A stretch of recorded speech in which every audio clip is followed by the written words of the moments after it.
Hi guys, English subtitles are now available on my videos. Please check out and enjoy.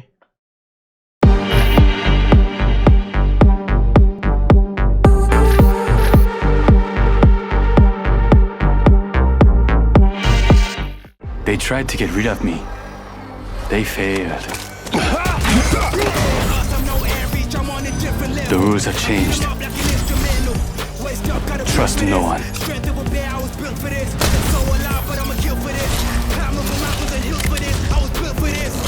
I'm not a pawn. I'm here to break the game.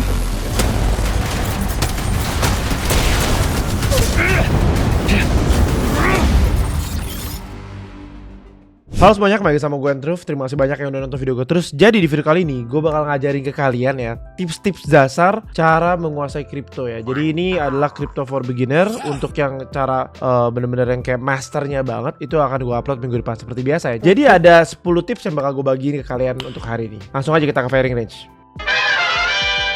Oke, jadi yang pertama, menurut gua, drone kripto itu adalah nyawanya dia ya. Jadi harus dijaga baik-baik nih. Karena menurut gua, kalau tanpa drone tuh, gua rasa kripto tuh cuman kayak mas-mas wibu biasa gitu loh, yang nggak punya skill apa-apa. Lihat nih, jalannya aja udah kayak gini nih. Tangannya dimasukin, lihat nih. Bayangin dia nggak punya drone guys. Dia ini nggak bisa apa-apa cuy. Dan bener-bener semua skill ya, ini bukan hampir tapi semua skillnya ya, mau dari pasifnya, terus taktikalnya kan drone juga, terus juga ultimate-nya juga butuh drone. Jadi dia tanpa drone itu nggak bisa ngapa-ngapain sama sekali. Karakter modelnya juga medium gitu ya, jadi gampang ketembak, nggak bisa kabur. Jadi lu wajib menjaga drone layaknya lu menjaga pasangan lu. Layaknya lu menjaga nyawa lu sendiri lah gitu. Jadi itu penting banget lu untuk menjaga drone lu. Kalau misalkan nih drone lu ketembak sama musuh, sebaiknya lu nunggu sampai drone itu bisa lu pakai lagi gitu ya. Tapi kalau misalnya memang udah di situasi genting, lu bener-bener harus banget maju untuk backup teman lu atau untuk perang, itu nggak apa-apa gitu. Tapi kalau misalnya memungkinkan, tarik aja dulu mundur ke belakang sampai drone-nya bisa lu pakai lagi ya, lu bisa lu aktif lagi, baru lu maju lagi. Menurut gua kayak gitu. Tips yang kedua, drone itu ada 4 mode ya. Ada hover, auto, couch, sama recall. Oke, contoh kayak gini nih. Kalau drone-nya dikeluarin, dia ada mode hover sama control, oke? Nah, kita jelasin dari yang hover dulu ya. Hover itu artinya apa? Hover adalah kita bikin dia tuh jadi kayak mode standby ya. Jadi kita bisa menempatkan si drone ini di posisi yang kita mau tanpa perlu mengontrol drone. Jadi ini lebih efisien waktu, oke? Nah, untuk kontrol itu sendiri, ibarat kita tuh kayak main remote control lah gitu. Ibaratnya kita lagi main Tamiya gitu ya. Jadi kita bisa ngegerakin dia nih. Kita bisa gerakin dia bisa nge-scan, dia bisa pakai ulti gitu ya. Ini ada pencatan ultinya. Nah, kalau kalian sadar, di sini juga ada 2 mode lagi nih, 2 mode tambahan di mode kontrol itu sendiri ya. Ada lockout sama recall. Lockout ini sendiri di atas itu kan ada tulisan 45 meter. Itu adalah jarak antara si drone sama si kriptonya. Jadi kalau kalian pengen tahu gitu kayak ini drone gua kejauhan gak ya? Drone gua tuh di mana ya? Nah, itu kalian lihat aja nih di atas ini dia berapa meter gitu ya. Dan ini jarak maksimalnya 200 meter ya. Sekali lagi gua kasih tau kalian. Nah, itu adalah untuk lockout itu sendiri. Kalau kita klik ya, dia kayak kita tinggalin di situ gitu. Jadi lockout kita kayak keluar dari mode kontrol supaya dia diem di situ. Ya biasanya kontrol ini mode lockout ini kita pakai kalau kita udah taruh dia di posisi yang kita mau. Contoh ya, kita mau taruh drone-nya di sini. Ya udah kita lockout di sini. Kelar.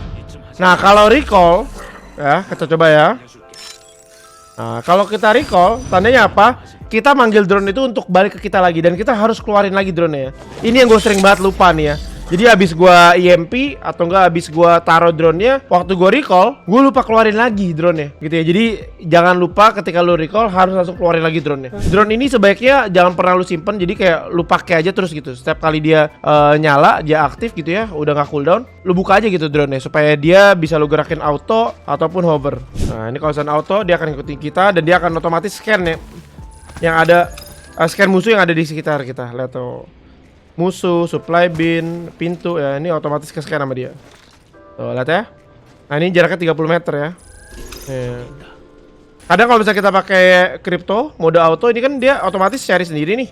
Nah, tapi kalau misalnya kita menjauh, nah dia akan ikutin kita lagi. Dan ini jaraknya 30 meter. Jadi kalau misalnya lu pengen drone lu, kok drone-nya nggak ngikutin gua lagi ya, itu tandanya lu masih dalam jangkauan 30 meter. Jadi yang lu harus lakukan adalah lu cuman cukup tinggal tarik mundur aja ke belakang sampai jaraknya itu lebih dari 30 meter. Kayak gini.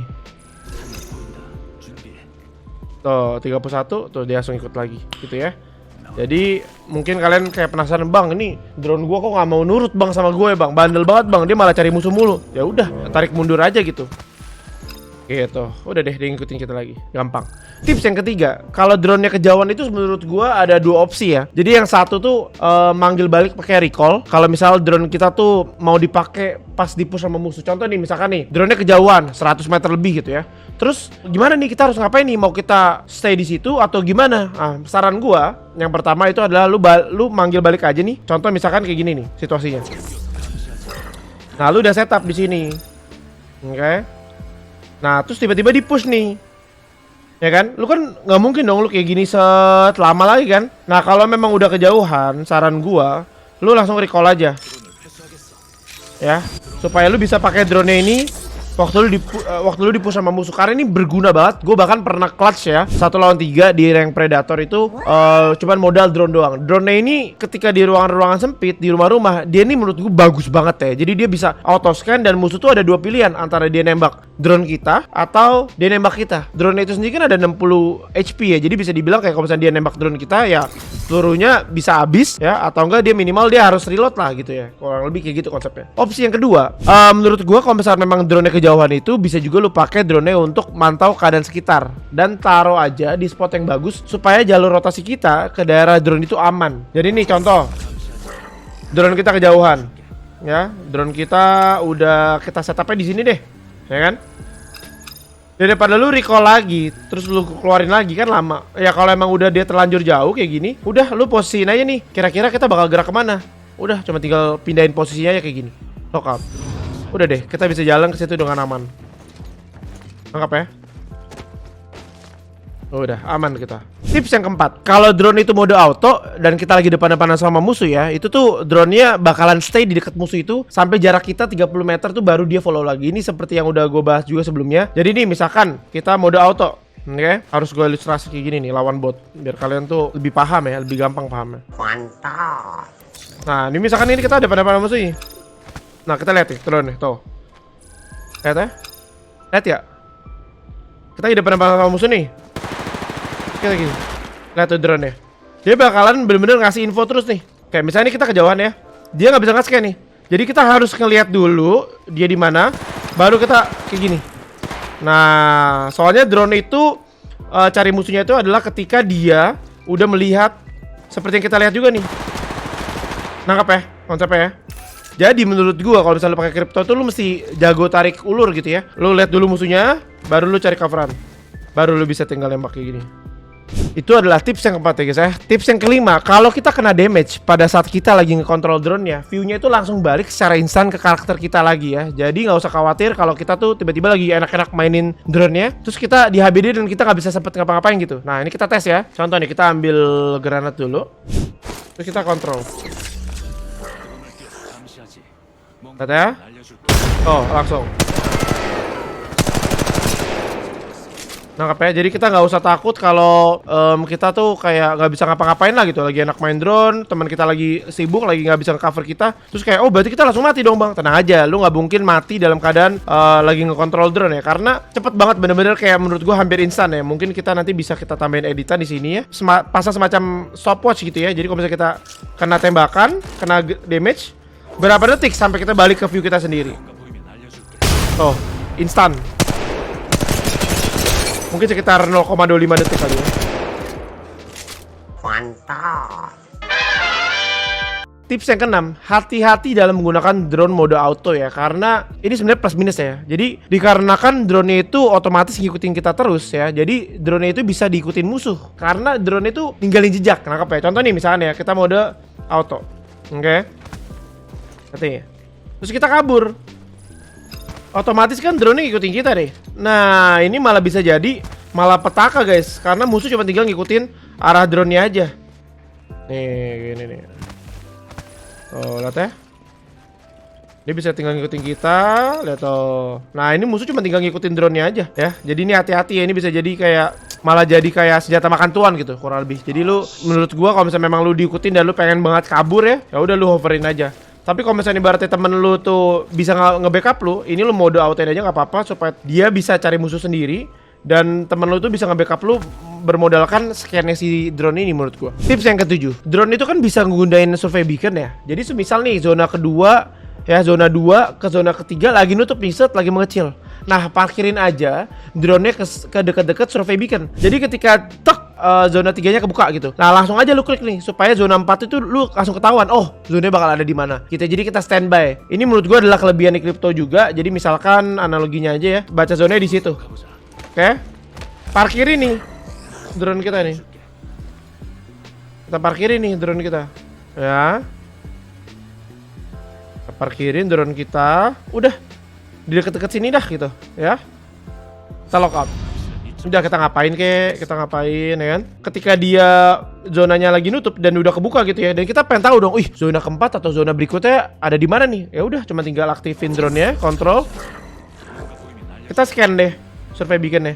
Ini adalah teknik parkir drone ya. Ini menurut gua bakalan kepake banget di push rank ya, maupun di scrim atau mungkin di kompetitif ya intinya. Ini bakal kepake banget. Tips yang ke-8 ya, range-nya drone itu kan 200 meter ya. Ini udah sering banget gua kasih tau ke kalian kalau range-nya drone itu 200 meter. Jadi kayak gini maksudnya. 200 meter tuh bukan kayak gini ya. Ini ya sebentar. Ini kan 200 meter nih, katakanlah 200 meter gini.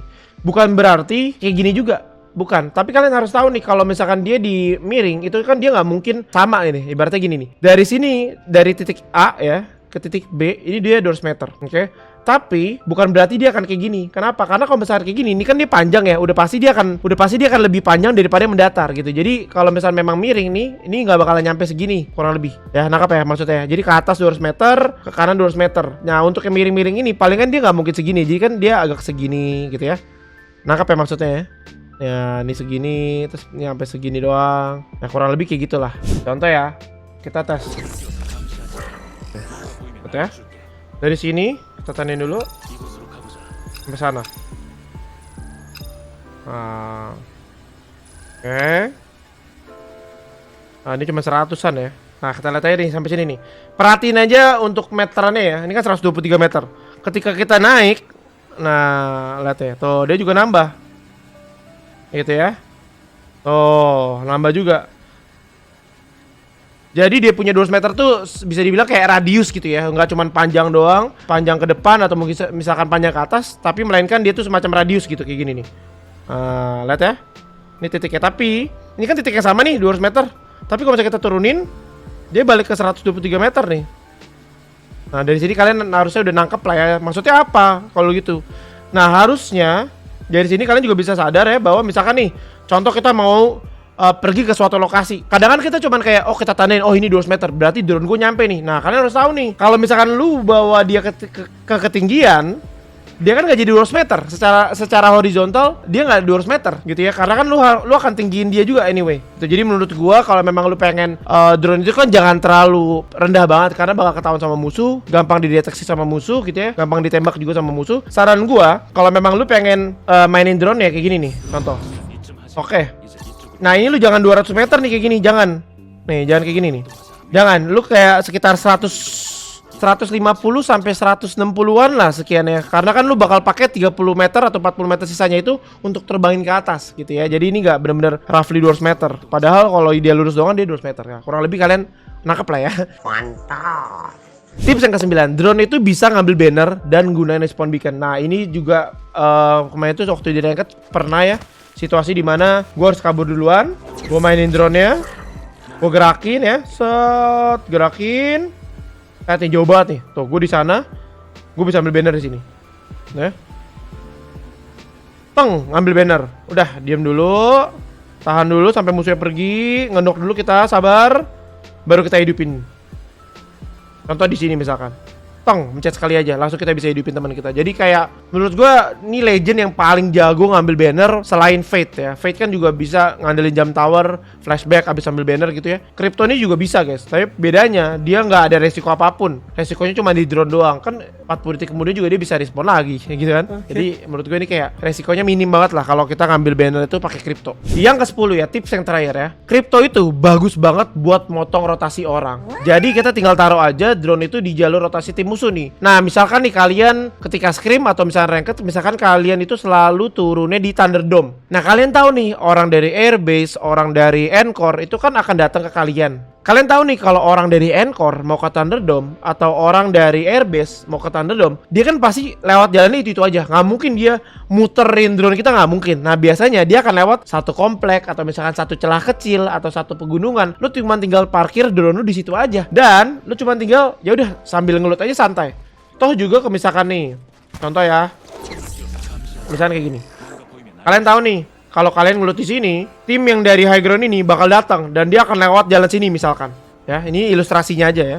Udah kalian cuma tinggal parkirin drone-nya di sini aja nih. Udah, parkirin drone di sini nih. Udah dia lu ngelut enak. Nah nanti kalau memang musuh udah terkonfirmasi masuk ke dalam perangkap kita nih ya, nah dia kan otomatis nge-scan si drone kita. Jadi kita bisa lebih meminimalisir kemungkinan kita di surprise attack sama orang, di HBD sama orang, dan kita akan lebih ngerasa aman lah, kurang lebih kayak gitu. Oke, jadi menurut gue itu aja, dan kesimpulan yang bisa gue tarik dari beberapa kali gue pakai kripto ya, walaupun ini memang ribet banget kripto, tapi kalau misalnya lu bisa menguasainya, menurut gue kripto ini bakal bagus banget ya. Pakai kripto itu hampir mirip kayak kita pakai caustic ya. Jadi masih inget gak sih kalian tips cara menguasai caustic yang pernah gue bikin beberapa waktu lalu? Nah mereka ini kan sama-sama harus jago nih setupnya dan prediksi arahnya match tersebut gitu. Jadi kira-kira kayak lobbynya nih, lobby ngendok nih, gue harus ngendok juga, gue harus setup dalam rumah misalkan, gue harus mainin drone-nya dalam rumah. Oh lobbynya nih agresif banget nih, setiap kali kita perang kita bakal di third party sama musuh gitu ya misalkan. Ya udah, kita cuma tinggal taruh di titik di mana musuh tuh akan kemungkinan nge-TP-in kita gitu ya, nge-third partyin kita ketika kita lagi perang sama orang. Jadi kita bisa kayak bikin perangkap laba-laba gitu ya, bikin jaring laba-laba supaya musuh tuh masuk dalam perangkap kita gitu, kurang lebih kayak gitu ya. Dan tugasnya dia tuh menurut gue banyak banget ya. Harus bisa jaga badan karena nggak ada skill escape ya, nggak ada skill kabur sama sekali. Terus juga harus berkontribusi juga dalam fight ya, tapi harus standby gitu, siap-siap kabur. Jadi antara kita kontribusi dalam fight, tapi kalau memang fightnya kalah, kita harus bisa kabur. Karena kan kita bertugas untuk ngambil banner juga gitu ya. Jadi banyak banget tugasnya dia sebenarnya. Tingkat kesulitan kripto ini tinggi banget dan butuh skill mikro makro nih. Mikro tuh supaya lu bisa kabur, bisa kontribusi juga dalam fight, dan makronya ini adalah untuk setup. Kira-kira tuh musuh bakal nge-TP-in lu dan lu harus setup drone itu di mana gitu ya. Tapi kalau kalian bisa pakai, ini legendnya bakal OP parah sih di Apex Mobile. Apalagi kan lu tahu sendiri di mobile ini kan drone-nya bisa auto gitu ya, bisa kayak scan gitu ya, bisa scan otomatis istilah kayak gitu. Sayang aja pakai kripto kalau lu belum bagus nih dua skill ini gitu, karena lu gak akan bisa memaksimalkan potensi legend ini dan lu akan ngerasa kayak ini kayaknya lemah banget ya kripto nih. Mendingan gue pakai word aja lah, gampang, tinggal nembak kabur gitu ya. Kurang lebih kayak gitu. Oke, jadi gitu aja untuk tutorial cara menggunakan kripto untuk pemula ya. Sekali lagi gue ingetin, kalau kalian tertarik sama tutorial-tutorial gue yang lainnya, kalian bisa langsung cek aja di playlist gue ya, ada di kolom deskripsi di bawah ini. Di situ ada playlist, lu bisa cek di situ, ada banyak banget tutorial. So far yang udah gue bahas itu ada Wraith ya, Caustic, Octane, Fate, Loba, Rhapsody ya. Ini kalau misalnya lu pengen menguasai dari legend-legend yang gue sebutin, nah lu cuma tinggal klik aja playlistnya dan lu bisa belajar di situ. Jadi gitu aja untuk video kali ini. Terima kasih banyak yang udah nonton video ini sampai habis sekali lagi, dan kita akan ketemu lagi di video-video selanjutnya. Bye bye. Nah ini banyak banget nih ya, dari setiap season tuh orang selalu ngeluh, bang gue gak punya teman mabar bang, makanya rank gue stuck di platinum bang. Bang lu enak sih bang, lu ada partian makin predator. Nah ini banyak banget nih gue denger kayak bisikan-bisikan gue kayak gitu tuh. Makanya kalian ya buruan join aja langsung ke Discord officialnya EA Indonesia Apex Legends Mobile nih guys ya. Karena di sini banyak banget nih ya orang-orang yang nyari temen mabar nih. Contoh kayak gini nih ya, di hashtag cari slot mabar nih ya di channelnya. Cari aja nih min 1 FVP Diamond, min 1 FVP Pet Party Diamond, min 2 FVP Diamond Open Mix. Ini banyak banget nih ya. Jadi kalau misalnya kalian pengen cari teman mabar dan bingung mau cari teman mabar di mana, langsung aja buruan join di Discordnya aja nih ya. Langsung linknya akan gue taruh di description, atau kalian bisa langsung aja nih ya, gue taruh di sini juga linknya nih. Semoga teman-teman bisa ketemu gue di Rank Predator, dan hati-hati aja guys kalau ketemu gue. Seperti biasa, gue akan selalu ngingetin kalian nih untuk selalu menjaga positive play guys ya, karena gue pengen banget nih komunitas Apex Mobile Indonesia ya untuk bisa ngebangun komunitas ini bareng-bareng nih ya, antara pro player dan juga orang baru belajar main, dan juga untuk casual player, untuk kita tuh semua bisa menjaga komunitas ini supaya tetap positif gitu, dengan cara nggak toxic, terus juga main sama siapapun, jangan pernah menghina orang gitu ya. Kalau misalnya mau adu bacot ya terserah lah gitu ya, teman jangan sampai berlebihan lah ya, supaya game ini nggak ada dramanya dan kita bisa enjoy dan bisa cari temen sebanyak-banyaknya dengan main Apex Mobile bareng-bareng. Jadi gitu aja, dan kita ketemu lagi di video-video selanjutnya ya. Bye bye. They tried to get rid of me. They failed. I'm no average, I'm on a different level. I beat them up like an instrumental. Waist up, got a follow me. I don't relish the title. I relish the kill. The rules have changed. Trust no one. Came from the bottom, wanted to do better. You ready to go? Felt defeated, trying to figure out what to do with this life. Come on, let's see if we're a match. You're falling for me already. Was knocked down, I had to get up. Fitting my gloves on. With the right information, it's easy to be mistaken for a god. Never going down without a fight. I'm a champion, about to clash like a titan. Out of my mind, that spans when I'm fighting. Let's make them bleed. Bite like a python, sing like a bee, strike like a bison. I'm up for this. Some mistakes can be fixed. Others can only be avenged. I'm not a pawn. I'm here to break the game.